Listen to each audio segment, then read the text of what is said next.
please like and subscribe to our channel. Leave your questions and feedback in the comments section. Enjoy the video. Narrated Abu Musa, may Allah be pleased with him, the Holy Prophet Muhammad, peace and blessings be upon him, said, a believer to another believer, is like a building, whose different parts, support each other. The Prophet, peace and blessings be upon him, then clasped his hands, with the fingers interlocked. This narration is found in Sahih Bukhari, number 2446. A Muslim cannot only worry about themselves, or only their family and friends.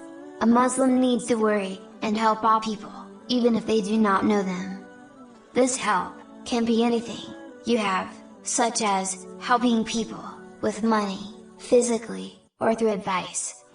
Always help and support others, just like you want people to support you.